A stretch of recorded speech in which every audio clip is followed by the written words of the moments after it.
Welcome to the All Jammed Up podcast presented to you by Music Never Stopped. Today is Monday, June 16th, and today on the show we have Ben Laderberg. What are you doing, podcast for Lot? Yeah. Come be on a Lot podcast. Yeah, hell yeah, All Jammed Up. This dude's doing a podcast. If you want to be on some podcast, come do an interview. Hell yeah. Good morning, fools. Welcome to the All Jammed Up podcast. Today is June 16th. I'm your host, Clint Dotson, and I hope you guys all had a great weekend. I sure did. Saw Dogs in a Pile Friday. It was outdoors at Pisgah Brewing, which is a super sick venue, big venue, outdoor venue. And then it started thunderstorming, so they couldn't go outside. So Pisgah Brewing team and the Dogs team scrambled real quick to get them in the indoor stage, and they just absolutely crushed. Blew my mind. I've seen Dogs now 5 or 6 times. That might be my favorite show, and just how quickly it all came together too. So shouts out to those guys. Yeah, they were so sick. And then Saturday, a little Sons of Fire in Nashville too. So a great weekend here. We got a good week on the podcast today. We have Ben Laderberg from Kendall Street. We discuss, he's got a few goofy songs that I've always wanted to know where kind of that inspiration comes from. So we talk a little bit about that. We do a fun little rapid fire questions, getting to know him a little better. And it's a real great interview. 3 out of 5 of the Kendall Street guys. So coming for you next, Ryan and Jake. But let's get right into it. This interview with Ben Laderberg, or as you may know him, the Young Peach Lord. Hey, it's happening! Everybody stay calm! What's the procedure, everyone? What's the procedure? Stay calm! Well, I started out to be a towboat man, but I never got the hang of a ratchet bar. Hey, chick 1, 2, hey, chick. Alrighty, we are all good. Yeah, we live? We are live. Hey, Let me crack my beer. Oh yeah, mine's already cracked. Cheers. Cheers. Oh, wrong thing. Oh yeah, tasty. We are here in the woods of Mountain Music Festival. I think it's my first time doing an outdoor podcast. Wow. This is Ben. How do you say your last name? Laderberg. Also known as Young Peach Lord. Yeah, not Laderberg, Laderberg. Laderberg. Where did the name Young Peach Lord come from? Actually, my buddy Mark Rossi, I think, coined it for me. My old nickname in college was Peaches, and I was one of those guys that resisted getting on Instagram for so long. I'm like, this is so stupid. And I still think it's stupid for what it's worth, but it got to a point where I was like, all right, I need to start building up some kind of audience, and it seemed like the way to do it, unfortunately. And he just kind of put the name together for me. I don't even know if it has some significance. Is it a gamer thing? Yeah, I don't know. The Young, Y-U-N-G, or is it a rapper thing? I don't know. Oh yeah, I would think a rapper thing, if anything. Yeah. So yeah, we have Ben here today. Now we've officially gotten more than half of Kendall Street on the podcast. Nice. Started with Brian, Lewis, now you. Hell yeah. You're the one that I wanted to get after I interviewed Brian and found out about the origin of some Kendall Street songs. Oh, okay. But before we get into that, I want to just rewind to why you started playing music. Why'd you pick up a guitar? My parents had a really cool philosophy, and it was just kind of like keep throwing stuff at the wall until something sticks. So, I did the whole soccer thing, did the whole piano thing, and none of those captured my attention really. And I always loved music from a young age, like Beach Boys and Beatles and stuff that was on in the car, and Pink Floyd. But what happened is there was this option at my school for being able to miss PE for once a week. You could have a music lesson, and there's this guy that started doing it named Mike Oberdorfer, who was a year younger than my sister, who's 14 years older than me, and my mom knew him from back in the day when they were coming up. He was as a good guitarist, and she thought it's something I might like, so she signed me up. And he actually encouraged me not even to buy a guitar in the first place. He said I should rent, because I had told him I had quit piano. Yeah. And now we're still tight. He's a great dude and a great player, and he showed me a lot of the intro stuff to get me going. So when you first started playing, how old were you? 10. 10, okay. Piano didn't work, didn't really capture your I think attention. I was probably 8 when I started that. Okay. Yeah. And then what kind of sounds were you trying to I feel like everyone's Pink Floyd, Led Zeppelin. What was kind of your noise you wanted to make when you started playing? Yeah, I was definitely big into the classic rock at that point. Mm-hmm. I remember kind of thinking I was like all like the shit for like thinking, you know, like knowing Guns N' Roses and stuff when Yeah. everybody was listening. Like Soulja Boy was the hit. And I was just like, nah, this is the real stuff. And so I learned. Oh, and then I think when I was probably 11, I just discovered guitar tabs, and then I was like, I can learn anything I want. So I learned all like the Red Hot Chili Pepper stuff. Nice. You know, anything I could get my hands on, I was trying to learn. And you're a big Fish guy too, right? Oh yeah. So when did you get into like Trey and those kind of licks? So my mom got me into Fish. She wasn't a Fish fan. She grew up more in like the Dead sphere, but she just knew I would like them, and she like got articles.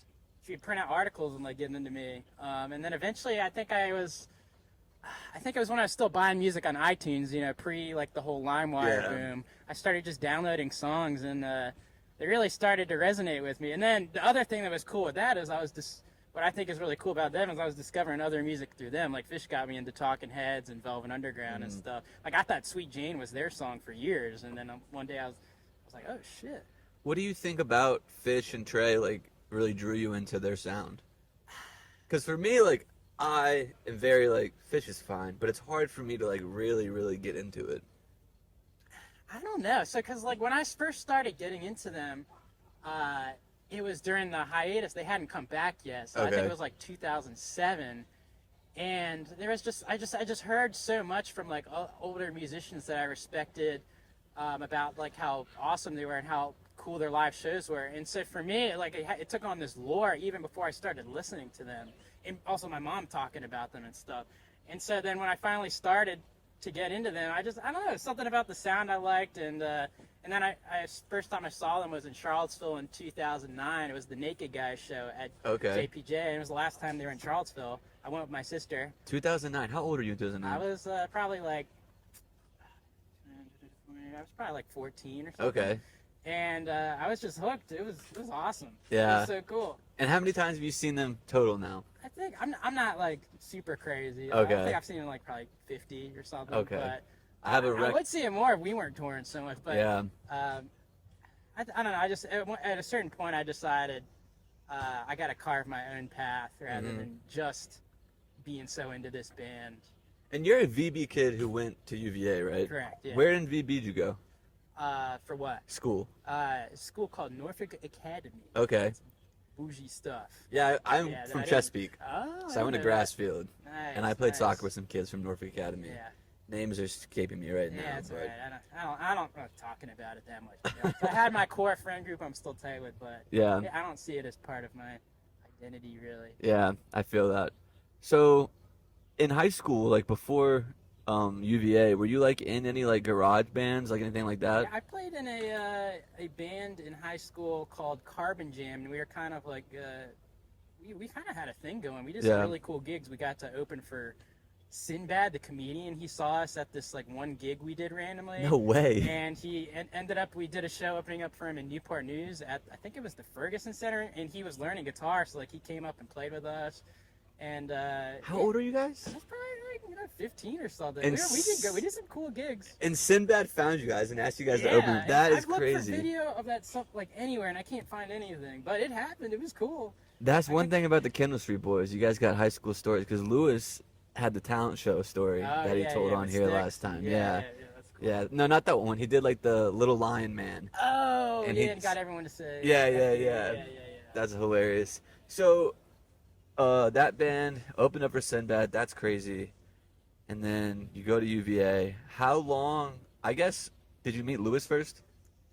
Yeah, I think I met Lewis first. We were both in this group called O Records. I think it changed names since then, but it was kind of like a loose collective of students that were interested in music. And like everybody was kind of jamming with everybody. And I had another group at the time that was kind of the quote-unquote rival band. But then eventually I just kept playing with the band, and then they asked me to play on the record. And then soon it was like weird if I didn't show up to a gig. Yeah. But yeah, I guess I'm technically not an original member, but I joined in, I think, like 2015. So like it's pretty early. So when it was before you joined, who was it? It was Brian, Lewis, and then that other guy that is now a Surgeon or Ryan something? too, but yeah, Drehoff was in the band. He was the sax player. Okay. And then Price, our old keyboardist, who we're still super close with. Gotcha. And Lewis is still close with Drehoff, but Price and I were the same year at UVA, so we were really close. Okay, gotcha. Yeah, I've heard some cool. I know Drehoff's the story behind Super AIDS, right? Maybe, I'm not sure. yeah. I don't know the whole Marty song lore. I mean, I know Marty, but Okay, gotcha. So sticking to the songwriting thing, some of my favorite songs by Kendall Street. there's one I might have to plead the fifth with. Which one is that? Well, we'll see if you bring it up. Okay, Laura, sorry about the cobbler. Yeah, that's the fifth. That's the fifth. Yeah, I might have to plead the fifth on that one. Okay, fair enough. No prying from me. That's not the main one I wanted anyway. Okay. A's White Cheddar. That's Lewis. That's Lewis. Yeah, that one's Lewis. Okay, and then Crab Surprise. Okay, yeah, Crash Surprise I took the lead on. So Crab Surprise is my PlayStation username. Wow. It is my Wi-Fi password at my house. I love that song, but every time I listen to it, I'm like, what the fuck? Where did this come from? Let me try and think of this. So Jake came to us with an idea where his cousin was producing this TV show. Something it was about these guys from California that would go on adventures and stuff. And we ended up just like kind of getting together and just brainstorming a bunch of like jingle ideas for that. And one of them was Crab Surprise. And I think I just thought it just had the potential to be a full-on song, so I just went home and worked on it. I was working at the corner parking lot at that point, and I remember working on the lyrics there when I was bored. What other songs have you taken the lead on for Kendall Street? Let me see. Yeah, the Cobbler one. Which other ones have I taken lead on? I'm kind of blanking right now. I'm trying like Snow Day. Yeah. I read a lot of the sillier stuff. Yeah, so where does that Shanti the Dolphin, Mr. Okay. Funky Daddy, Stanley Bird Dog Mouth? Cats in the House. Now Lewis, I think, was lead on Stanley. Okay. Uh, So these like funky weird ideas, where did these like stem from for like I need to make a song about this fictional dolphin or about this dessert? and it's all different. I think specifically with the dolphin, it was my niece Maddie, who's also helped with Mr. Funky Daddy. She just says like the most ridiculous things. And when she was younger, she used to like to go visit this dolphin statue on 67th Street that's named Shanti. Okay. And I was just like, oh, I'll write her a kid's song. And then it just, you start, and then the guitar riff came, and then it just turned into its own thing. Nice. Do you think that being a like a big Fish fan, and you know how they kind of have the funky lyrics that like subconsciously kind of influences you with some of these Oh weirder yeah, I songs? remember originally when I was trying to get Lewis into Fish, this was probably in 2017, 2018, he was like, yeah, I like their music, and I just don't like their lyrics. And Yeah. I was like, oh, I love their lyrics. I think I like the silliness of it. I went to see like my local Fish cover band last night. Shouts out Fee Fi Fo Fish every Thursday, One Wood Brewing. They sang a song and it was like, his brother's definitely in the bathtub or something like that. Oh, it's Brother, yeah. Yeah, that's like I saw them play that on Father's Day one year, and all the kids come out in the bathtub. Yeah, it's a cool one. that's that's That just song. a crazy I think song. It's got some like Lydian shit in it. It's a cool tune.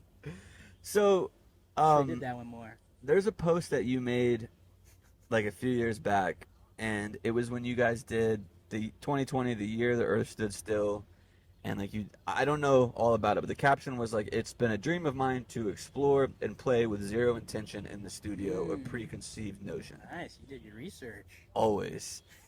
But why, like, that to me seems, I'm not a musician, so maybe I'm the one who's crazy here. But for me, it seems crazy to be like, I want to go to the studio and have no idea what to do and just see what happens. Like, why do you think that is something you were so, like, eager to do, and what came out of that? I guess for some context there, we had just done our record called The Year the Earth Stood Still, which Lewis largely led. I think the one song I wrote on that one was Lady I Love, but it was mostly a Lewis record. With the exception of Vertigo, which I think we all kind of jammed on together. Mm-hmm. But so that was one that was like, we were just kind of, I mean, according to my memory, we were just like bickering about so much stuff. And I was like, and it was also at a time when I was just like full of just ideas that I wanted us to jam and explore. And they just weren't getting the time of day because we were so focused on this project. So I was like, I just really wanted a space where we could just explore ideas and see what came of that. Mm-hmm. So that was kind of the first opportunity that we were afforded there. You mentioned that there's like a lot of bickering. For being a group that's been together for almost 10 years now, do you guys feel like you've got a smile on your face already? Do you feel like there's a lot of going back and forth and bickering on like creative differences? Yeah, we bicker like nuts. And who is it? Brian's probably Brian and is Jake the culprit are of all of the it. biggest bickers. But we all do it, you know. Yeah. We're like siblings. We get So, annoyed with each other. what kind of creative differences do you see within the band? Like, because I know that like when I spoke with Lewis last time, it's like there's kind of a push within Kendall Street to like have these like catchier tunes and like maybe try to get on a commercial or like. Oh yeah, I did the most recent pop country stuff. Those were me. So you did some kind of party in here. Yeah. Okay. And the new one coming out, Me and My Lady, which was just kind of an exercise. In a way. Yeah. So what's the like the process of that? It's like, hey, I know we have this like, because you guys are like, I don't want to like put you in a box, like kind of genre bending some of the songs you do, but you're just like, hey, we're gonna go way on a limb here and make this like pop country song. Like, how does the band react to that when you approach it with that? Well, it was I don't know. I feel like we're at a point where like we're not even like trying to really get on a label or like. I don't know. Everybody was kind of open to it. Yeah. Like I don't think it's as long as it's not something we're committing to for the rest of our lives. Like Lewis didn't really want to do more of it, but now that like it came out and we had fun with it, it's like all right, like he's on board. Yeah. But anyway, there's something you said earlier, and you should repeat. I forget what it was. Anyways, but Bickering, creative differences. creative differences. Yeah. Oh yeah. That was what you was like. I feel like the biggest is like perfectionism versus looseness and letting it be. I just feel like I'm more of a person that's like generally good at letting stuff be what it is without having, like not the biggest Steely Dan fan if I'm being honest. Yeah. Like it's just like I don't feel like they were exploring stuff. Like they were just bringing in people to like get the perfect thing. And I think my favorite thing is bands that come together and like I like hearing little mistakes and flubs and them working through stuff, which is part of the reason I like Fish. Yeah. So like even like within the band, like I think like our perfect show is when Brian is not too crazy and not too out there because, well, he can go either way. And then when Ryan, who's more conservative as a drummer because he has an engineering brain, is not too tight. Yeah. Yeah, and I think that's the magic show is when there's enough creativity, but not when it descends into just like chaos. Yeah. Yeah, I agree with you on the Steely Dan thing. I just interviewed Steely Dead, like that band that does Steely Dan and Grateful Dead. Yeah, we played with them, I think at some point. Yeah, and I asked them, I was like, what made you choose like a band that's like super tight and then another band that's just like, let's just see where this goes, and like how do they make that work? So I do think that's interesting that you said that. Going off of that, sticking to some kind of party in here, the music video that you guys did. Oh, yeah. I love that idea, and like it came out really well. Walk me through like how you guys came up with that idea and like how satisfied you were with the execution. It came out great, but I definitely did not take lead on the music video. I kind of just wanted it to be like a stupid song that was its own thing. But then I think Jake and Brian both seemed really passionate about it, about like, turning into like this big event. And I was like, all right, take the reins here. And then, obviously it's, part of being a band is also like knowing like when to follow. So I feel like I was in a position to just like, all right, let them lead and I'll, participate without being bashful, and it turned out great. Yeah, I loved it. Your manager Erwin like hit me up and he's like, hey man, could you share a clip from the music video like on your page? And I watched the music video and I was like, dude, I'll share whatever you want for the music video. Yeah, it's ridiculous. And I think we've always had fun doing music videos. Yeah. Just, like, hiring our friends and stuff. Like my buddy, this kid I grew up with named Sam Dixon in DC. He did the Shanti the Dolphin music video animated. And that's one of my favorite videos of all time. I love it. What so does your good. niece think about that? She's cool. She's doing School of Rock in Richmond right now. Oh, I think hell yeah. she likes, that I'm like a older music guy and Yeah. stuff. And I don't think she fully knows the meanings of some of the songs yet. Yeah. But she thinks it's cool. Like, man, Mr. Funky Daddy, which is what she called her dad randomly one day, which I was like, that's a genius idea for a song. With that one, she was just like, this is ridiculous. How old is she? She's 10 now. Okay. She's probably 8 when she said it. Dude, when she grows up and she's like 20, 23 years old, she's gonna be like, dude, my uncle, right? Yeah, uncle, yeah. My uncle is the coolest guy ever Hopefully for she doing thinks this. I'm cool. I think now she thinks I'm just kind of a dork, which I am, but So still on the some kind of party thing. Like I said, kind of a genre bending, something fresh, still in the jam world. Does Kendall Street have any other plans to do, stuff similar to that?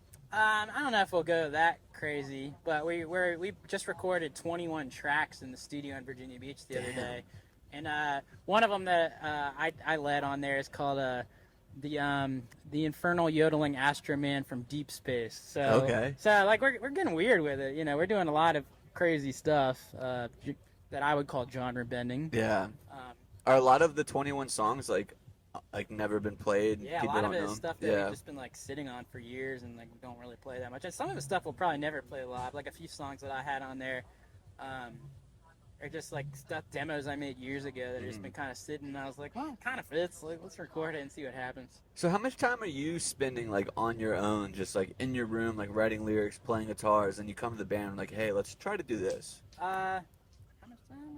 I'd probably say 10 hours a week, maybe. Yeah. Yeah. Just experimenting with different noises and. Yeah, lately I've been songwriting more than I've been practicing lately. Okay. I used to learn a lot of guitar solos and licks, but lately I've kind of haven't been as focused on that. Mostly because I realized like I'm never gonna be like the greatest guitarist. I think I can do some really. I think my creativity is my strong suit, and I'm good at creating cool lines. But you watch some of these people that like Julian Lange that are just virtuosos, and it's like I shouldn't even aspire to that. Like obviously I'll like to keep getting better, but like that's never going to be my cup of tea. So my strength is going to be my songwriting and my creativity within what I'm learning. Yeah, what do they say? Our comparison is the greatest thief of joy. Yeah. Sure, I hold that dear. Do you have any other guitar players now that you kind of like look up to or like want to like model some of the things they're doing? Let's see. Who have I listened to lately? I like this guitarist named Mark Ribot. I mean, he's an older guy in New York. Oh, there comes the tunes. Yeah. Yeah. I think we could keep going, right? Yeah, I think I can probably edit most of that out too, because we're not on condenser, so we should be okay. Let's see. Who have I listened to? Oh, they're playing. Oh, this is actually great. They're playing a Link Ray tune right now, Rumble. And I've been listening to a lot of Link Ray. I love that shit. Who is it? Link Ray, W-R-A-Y. I've been learning a lot of like sax stuff too. Yeah. Do you play the sax as well? Nah. Okay. I like learning horn lines on the guitar. Yeah. I like learning other instruments on the guitar. So I have recently, my girlfriend got me an acoustic guitar for my birthday like 2 months ago, and I've been trying to learn, but I just like, I can do chords pretty well and like switch, but I have a hard time like strumming and putting together like even 30 seconds of something. Like what advice do you have to somebody who's like learning to play guitar? The biggest advice is just be on it for at least 20 minutes a day. Yeah. Yeah, and just like look around. Yeah, that's what I don't know if maybe I'm starting like too of a hard place, but I'm trying to learn the beginning of Shady Grove. Oh yeah. Lewis and I used to jam on that one. So like I can do the like the beginning of it, but then after that I just kind of get lost, and I feel like the strumming is what kills me. Like I can change my fingers quick, but when I start strumming, I just lose it. Yeah, it's all about the coordination. I'm also a drummer too, so that kind of weirdly helps. It's like being able to coordinate the limbs and whatnot. Gotcha. So, I've been to a lot of Kendall Street shows in my days. I found you guys when I was like, maybe like junior in college. I was like fucked up at a Jamie party and I heard Bertha. And that was when I first started listening to Grateful Dead, and I was like, gotta find that. And I just been like watching you guys since. And I have a few shows that like stick out to me that I love. But like, what shows do you have that like you're like, oh, we were on it that night, or there was something crazy that happened in the audience, like something that just really stuck with you? What's a show that I don't know, they all kind of blend together for me. I know that sounds kind of bad, but one that's kind of like obtained the lore is our Halloween set. Like I actually didn't think it was our like tightest playing. Like I wasn't like stoked on it after, but naked people. Yeah, people like, and I listened back and I was like, yeah, that's a pretty sweet set. Yeah. Recently we did a show opening for Pigeons and I took lead on this project. Was I always wanted to do a ZZ Top set. Okay. And so we all came out in the beards and we chose 10 songs and we just crushed it. Yeah. That one's on YouTube. But that's not like, I wouldn't call that a definitive like Kendall Street set. That was just more like yeah, we could do this and we had a great time doing it kind of thing. I'm trying to think. Yeah, every once in a while you get hit with like a night where you're like, damn, like this makes it all worth it. Yeah, the Halloween one, I was like on the rail. You were there? I didn't remember. Yeah, that one's kind of obtained allure. And there was like the 3 naked people like Yeah. up front too, which was hilarious. Yeah. One of my favorite other ones too was more recent, the Caverns show that you guys Oh, those did. were in the caves? Yeah. You were there? I was there, Damn. yeah. Yeah, I guess I didn't know you at the time. Yeah, because I just started the podcast and I interviewed Brian that time. So yeah, you guys probably didn't know. Yeah, those are fun shows. I think the only person that I knew prior to doing the podcast was I would like talk to Lewis a couple times on Instagram, and then I had met Brian a few times at shows. And one time it was the night before Dead & Co. in Bristow, and you guys played a show in Richmond. And it was a really weird venue too that you guys played at. It was like June 2022, I think, is what it would have been, or maybe June 2023. But it was a really weird venue. Like there was attached to a restaurant, and they wouldn't let us go in and get food if we were there for the band. Huh. And anyways, I took some mushrooms that night and like had not a great experience. Yeah. Just like kept seeing people that I didn't really want to see back in I Richmond. know that feeling. Yeah. And at the end of the show, I like went to the bathroom and I was just like running my hand through my hair and like probably looked stressed out. And Brian was like, "You need one of these, buddy." And just like wrapped me up in his arms, and I was like, "You have no idea, dude." Yeah. You know, as much as I love to complain about my bandmates just because we're together so much and we all have strong personalities, God, I love them so much. Yeah, man, you guys are like, We're there for each other if we need it. and like I said, I've been like hyping Kendall Street up far before I had this podcast. Like Oh, I was yeah. always like telling my friends and my buddies would be like, "You're the Kendall Street groupie," or something, so they'd always call me. Yeah, we need that. I still feel like we're underdogs in the whole jam band enterprise.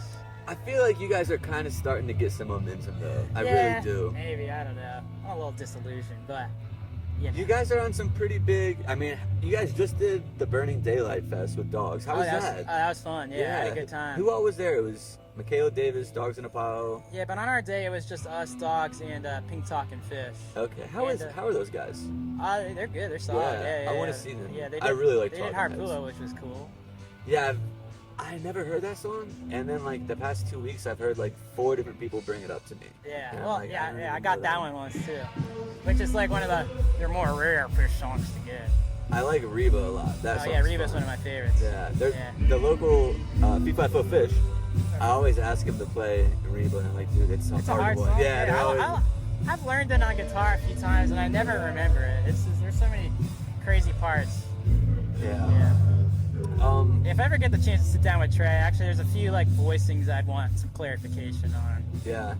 Do you think you'd ever have a chance to sit down with Trey? Maybe, I don't know. He's such a busy man, and we're Yeah. small fish, and small fish at the end of the day. Like I said, man, I feel like you guys are starting to get on like more bills and higher up on bills too. Like, Yeah, it's such a gradual thing. We've been doing it so long that it feels like so many people have surpassed us, and we haven't gotten like the time that we deserve. But I don't know. You know, at the same time, I should be pretty thankful for how far we've gotten. The fact that we're still together is through like COVID and just general. You know, making I think we made like 10 records together and like played hundreds of shows per year. Like most bands can't live through that. Most marriages can't live through that. you were the last band I saw for like 6 months because you guys played that Shamrock the Block show, and then like the world shut down for COVID like a few Oh days. yeah, I remember that. Yeah, that was crazy. Scott's Edition. Yeah, and everyone knew like this is a bad idea, but everyone Yeah, was still out yeah, there. Yeah. So sticking on like Kendall Street being together this long and not always getting the amount of love that you think you deserve, how difficult is it to like you said, you've been together for 10 years, all these records, all these touring. I know some of you guys work like part-time jobs too, so it's like there's a lot that goes into it. How hard is it to just like stay the course and like trust that like it's gonna work out. I mean, that's the only thing you can do. Yeah. Otherwise, if you think too hard about your chances of succeeding, you're just gonna not want to do it. So the trick is to just keep doing it. Stay persistent. Yeah. Yeah. Because once you stop, then there's no chance. you Yeah. know? So I've gotten better about dealing with my pessimism. But I think I'm starting to have a little healthy amount of optimism. But I mostly just want a little more financial stability that comes with it. Yeah, and that's so like I started a new job recently, and longer hours. I don't work from home anymore. So like doing the podcast now, I have to be like much more structured. And it's like I could just, if it gets too hard, I could just stop it. But There's then, always that option. But then it's like, then I don't get to do this. Yeah. Then I don't get to come to shows. I know, you miss out on some cool opportunities. Yeah. So I think that's like, for the people listening, if you have a dream, keep going. Yeah, You got it. do it. I love playing guitar. Man, the thing is, if I could just do that and play gigs, that'd be awesome. I just hate being away from home, being away from my girlfriend, being away from my dog. And then just dealing with the crap that comes around like the show itself. Yeah. And also I hate setting up my stuff. Yeah. So one day that'd be great if someone could set up all my stuff. I was just telling you, It just doesn't make sense right now. Usually my girlfriend's here with me. She sets all this stuff up. So shouts out supportive girlfriends. Yeah. We love you. Yeah. Well, mine doesn't do that for me, but I'm sure she still supports you. yeah. Though. But she's in the music industry, which Okay. Is she in a cool. band or anything? Nah, she does marketing for venues in town. Okay. And are you live in Richmond or Charlottesville? No, I'm in Charlottesville. Charlottesville. Okay. I lived in Richmond for a couple of years, but I moved back because back then we were practicing 3 days a week in Charlottesville, and the commute got to be too much, so I moved back. But now Jake lives in Richmond and Lewis lives there. But I think I'm going to be in Charlottesville for a long time. Yeah. I love it. Yeah, I never really spent too much time there, and then we interviewed Brian at his house, and I kind of saw and I went to JMU too. It's crazy that I never really went to UVA. I just didn't really have the desire to get It's over kind there. of like two towns. There's the UVA part, and then there's the towny part. Yeah, that's how it was. It's at not JMU, like too. if you go to like Athens, Georgia, it's not that way. I felt like the town was better integrated with the college than in Charlottesville. It's kind of a weird dynamic, honestly. Yeah, I feel like in JMU too is similar. As like there's college and then there's townies, and it's like the college people look at the townies one way, and the townies Yeah. look at college. Not good. Yeah, no, I agree. So I'm putting on my first little event this summer, Yeah, stoked. and I had to have Kendall Street Hell yeah. headline it. I don't really have a question about that, but Yeah, well, like, I'm stoked to be there. yeah, It'll are be you fun. guys stoked to be Yeah, coming out there? Yeah. Yeah. Cool. Yeah, And I it'll know be you were fun. supposed to play a show in Asheville like a couple weeks ago, but it got with the Nth Power, right? Yeah. I think one of them got sick. Yeah. And then we were just like, well, we're not gonna do a headlining show without having promoted it. If we, and that's 10 hours round trip of driving. That's Selfishly for me, I was stoked because I was like, all people that want to see Kendall Street will definitely now just come to my thing. You guys did a wedding that weekend though, right? yeah. So we ended up waking up early. How are those events like those? Do the like bride and groom give you a set list they want, or do you guys kind of have creative freedom over It that? can kind of go either way. I mean, I don't know how much I should be talking about this, but I feel like, They're not gonna you want kind of have this. like two rates, like there's like the let us play whatever we want, and then like give us a more tailored what you want, like really specific, like having to learn songs, and it's like, all right, we'll double it, Yeah. But it depends on who the bride and groom are. Like if it's, there's some weddings are more low key than others, So is it typically like people you guys are like friends with at Ask, or is this like Yeah, fans? usually. Okay. It can sometimes it's both. Yeah. I gave Brian a couple songs. I was like, I need you guys to learn these ones for when you come play. Yeah, come play the RPM. and I like doing requests. It's just sometimes it's a little. I just said it's a Saturday night, that show, and I was like, you guys got to play one more Saturday Oh night. yeah, Right? see we already know that one, so that's nothing, Yeah, I heard that one's pretty easy. So. Yeah. There's a tricky bridge, kind. Well, it's not tricky. You just have to know it. Yeah. If you were not doing music, I'm gonna say full time. I know you have a part time job, but that's still music Yeah, related. shout out Sidetracks Music. That's a record store I've been working at since 2019, and before that, Corner Parking Lot. Shout out Corner Parking Lot. Check out the Parking Lot movie. anybody's interested in what it was like working there. They made a movie at a record shop? No, at the parking lot I worked at. Oh, you're like Yeah. valet or something? No, it was like it's just this parking lot that like the boss there, who's the man, he kind of was just you have a lot of free time and it hires a lot of creative, philosophical people. So what was the business? What were you guys doing? You charge for parking, but I'm not valeting. Oh, it was literally just it's at the corner at UVA where there's a shortage of parking. Oh. And man, people hate paying for parking, but like, I don't know, providing a service. Yeah. And it was like, he hired like young guys that are figuring themselves out too. So it was like the perfect part-time job. And then just the late nights got to me, and then I picked up the job at the record store, and I collect LPs, so it's like the perfect job. Yeah. My boss there is also cool as shit. What was your degree in at UVA? So I double majored in music and foreign affairs, and thank God I'm not using that right now because it's a disaster right now. Yeah. But I've always been interested in the workings of the world and why countries do what they do, and the politics of all that. But So if you weren't doing music, you think you'd be doing something well, like I that? thought not really. I think these days if I wasn't doing music, I'd get into a trade. Like I like using my hands, and I joked about it with Lewis once, and everybody kind of laughed. But like, I feel like I'd be a good plumber. Yeah? Yeah.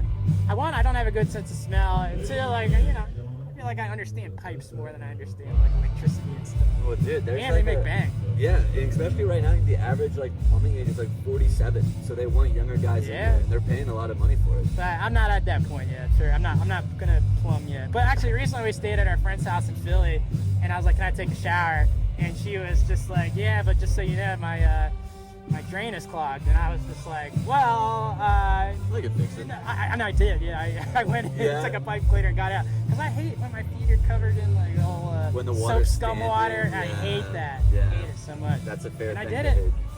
Yeah. Oh, yeah. So that was my question. If you weren't doing music full time, what would you be doing? At one point, I thought about being a diplomat.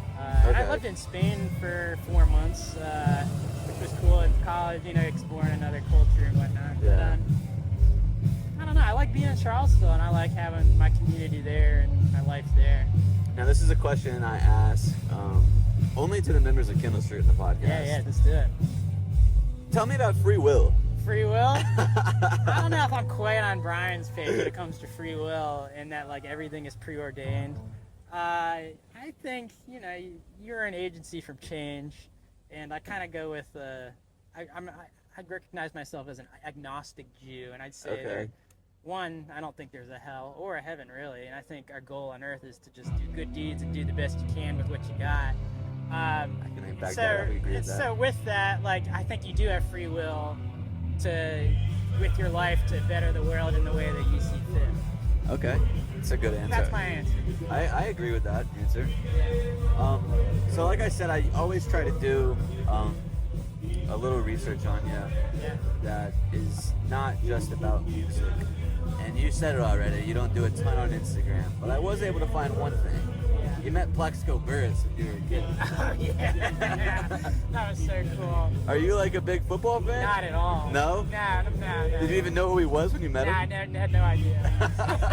So the story with that is my parents helpfully encouraged me through our temple, Oak Shalom Temple in Norfolk, shout out, Reformed Jewish temple, not the well, I don't want to go into it. But they once a month we would volunteer at the Judeo-Christian Outreach Center, the JCOC, and we would do that.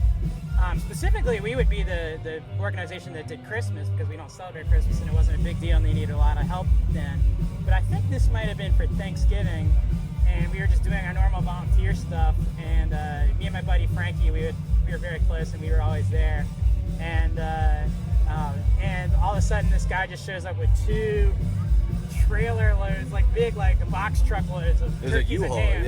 Yeah. And it was Plaxico, and we're these 2 like little short Jewish guys, and like I think somebody was like, "Oh, we got to get a picture with that." And got a picture with him. And he was nice as he could be.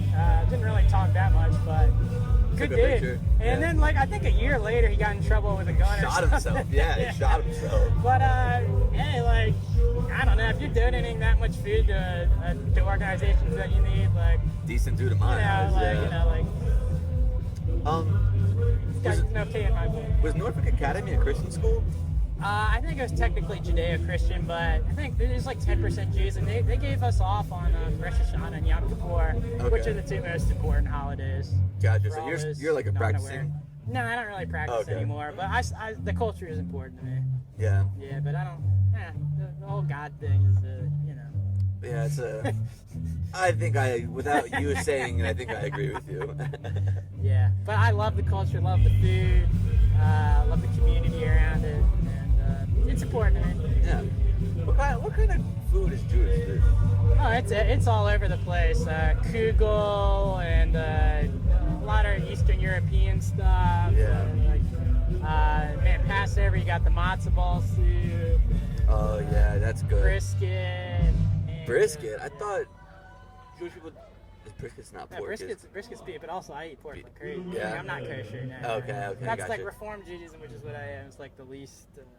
I always think brisket's pork because you get it at like barbecue restaurants and everything. You gotta pay a little extra Yeah, for brisket yeah. because it's not. Shouts out ZZQ in Richmond. Oh, I love ZZQ. Dude, Actually, I haven't been there in years, but man, ZZQ I used to live right over there in Scott's Addition. Oh, nice. And that place was the bees. Yeah, that place is great. All right, man. We're coming up here. I'm running out of questions here, but Yeah. Time to shoot the shit a little longer if you want. I feel like we still got time. Yeah, we got a few Let's minutes. go. Let's just do random stuff. We can, we don't have to do band shit. Okay, I might have something for you then. All right. Here, let's stay right here. I can edit this part out. Yeah, I feel like once you got me, Yeah, might as it's well. hard to get two people to sit down and talk. Like, even just us coordinating our schedules. We've been trying to do this, for months now, I feel like. And it didn't work out last time, and now here we are, so it might as well just keep it going. All right. And I don't think I have to be at sound check for another, actually, I don't know. What's one word your friends would use to describe you? One word? Let's see. Go with plush. Plush, okay. Early bird or night owl? Night owl, 100%. What's your go-to productivity hack? Productivity hack is if you're gonna do something, you just gotta do it. Okay. Because once you start thinking about what you have to do in order to do it, then you're toast. You just gotta do it. What is one skill in your life you're currently trying to work on? Currently trying to work on? Let's see. Well, I'm reading Moby Dick right now. Okay. So I've always been a big reader. Mom was a librarian. But I'm doing me and my buddy Will Dozier, who runs a book talk account. We're gonna do some Moby Dick content soon. So I guess like A Moby Dick. small acting jobs. I don't know. Oh, you're trying to get into acting? Not for real, but just like making content. Nice, just with characters. I like character play. We should do I don't know how we do it virtually, I guess, but that'd be fun to do a skit somehow on Instagram content. Oh, yeah. That would be Yeah, fun. Maybe I'm we all can for do that. that for the All Jammed Up Festival. Sure, yeah, it'd be great. If money didn't matter, what would be your dream job? Money didn't matter. Dream job. If I could just chill with my girlfriend and dog all day. Just That's not a play job, that's guitar. gotta be a It's job. gotta be a job. All right. I don't dream of labor either. All right. True. What's gotta be a job that I want to do? I can give you mine. Yeah. Let me hear yours. It would be first. a mailman in like a big city. Yeah, then I think so, yeah, You're just walking every day, same people. Yeah, big job. Dude, I feel like I already have the record store gig. Like, that's just like as good as it Okay, gets for yeah. a side gig. That's a good answer. If you could have dinner with one person, alive or dead, who would it be? Live or dead. I think I'd probably go with Trey just because I have so many questions for him. But he's my alive answer. Dead answer? What would be if you could only ask one question to Trey, what would it be? You're putting me on the spot here. This is tough. You told me to give you quick fire. It would be a lot of guitar stuff, honestly. Yeah. It's like I feel like the better question is who would you rather jam with, Okay, who would you rather jam with that's not Trey? Oh, that's not Trey? I think Jimmy Herring would be cool. I've Yeah. kind of got some like close connections with him now. Did you see him sit in with Billy last night? I guess Billy sat in I with him. saw clips of that. That'd be cool. I mean, that was cool, but that, You have that would be connections cool. with Jimmy Herring? Hook me up, dude. All right, yeah, I'll try. I'll make it Jimmy. Well, I'm not directly. Like I know people that know him. Yeah, I feel you. Alrighty, man. Let's see if I feel like I haven't been as good at the short answer stuff, weirdly enough. Dude, I just typed in on ChatGPT quick fire interview questions, and it gave me like a bunch of work ones. It was like remote or in office, Slack or email, and I was like, Yeah, see, there's the one or the other. I feel like are better, you know. okay, here, I'll ask it again. One or another. Yeah. I guess this or Because that. I'm thinking about all my options now. Like, it's tough. This or that. Quick fire questions. This is great podcasting for the people not watching the YouTube. Yeah. All right, here we go. Not work related. All right, here we go. Mountains or beach? Mountains, 100%. City or countryside? I guess that's kind of the same Countryside, thing. yeah. Netflix or YouTube? YouTube. Sweet or salty? Salty. Pizza or tacos? Tacos. Beer or wine? White wine. White wine, specific. Cook at home or dine out? Ooh, that's tough. Dine out. But I also like to cook, so. Well, Breakfast or out. dinner? Dinner. Festival or concert? Festival, yeah. That's a dumb one. Comedy or drama? Comedy.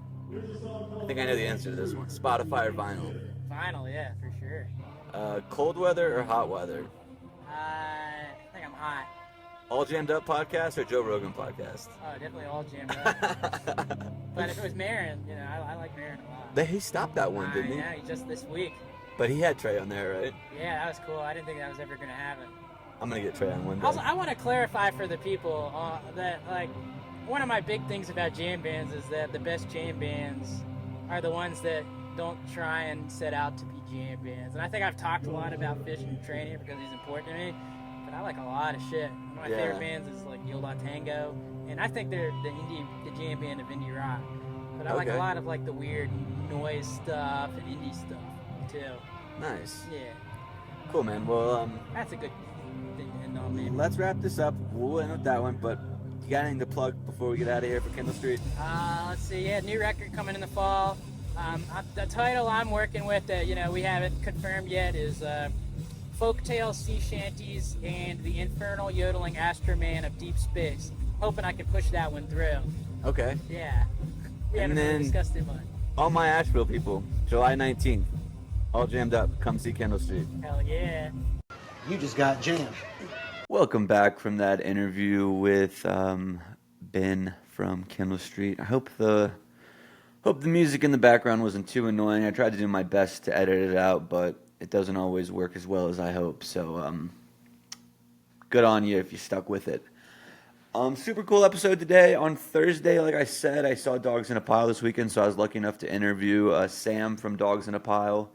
So we got 3 out of 5 there too. So we're slowly checking off some of these bands, trying to get through all the guys. Hopefully when we get through all the guys in Kendall Street, we'll do like a big interview with the whole band or something like that. Don't know if we'll do that with Dogs in a Pile, how easy that would be, but who knows? Who knows what'll happen? But yeah, guys, good episode today. We'll be back on Thursday with interview from Sam from Dogs in a Pile, and we'll have a Chloe's Corner kind of previewing Mountain Jam that I'll be at this weekend up in New York. If you haven't got your tickets yet, go get them. It's going to be a fire lineup that weekend. All real good ones. Mo, Dogs in a Pile, Grace Bowers, Goose, Mount Joy, someone else, Kerrang Ben. So yeah, there's a lot of really good ones. Go buy your tickets if you haven't already. And that's all I got, guys. So have a great week. And remember, wherever you are right now is exactly where you're supposed to be. Come along, have a drink with me. We can talk about the world and how the world it turns so slow. The day that I found cars they drive and planes they fly. I look into the sun and the sky, you're so bright. It's you that I have found. Oh, and I know there's not much longer now. Or if the world would just slow down.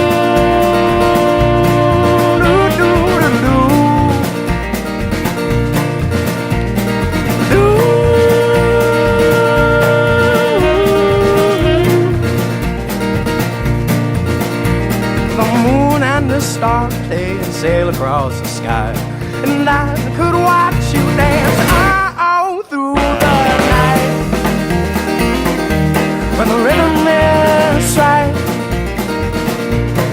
Oh, and I know the sun is rising now. Or if the world would just slow down.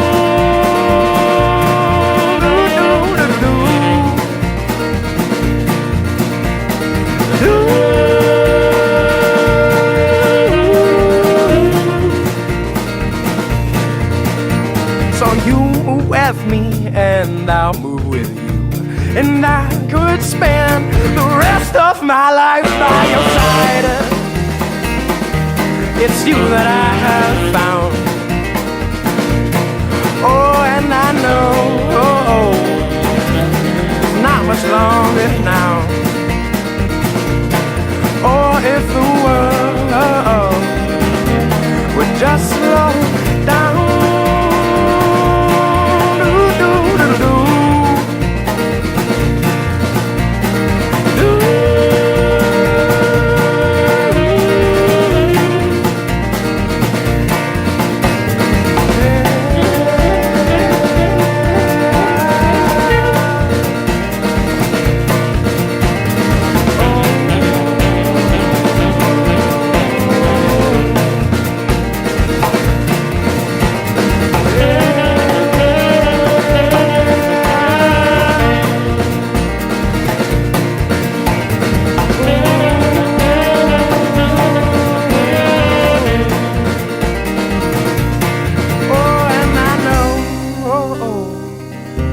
There's not much longer now. Or if the world would just slow down.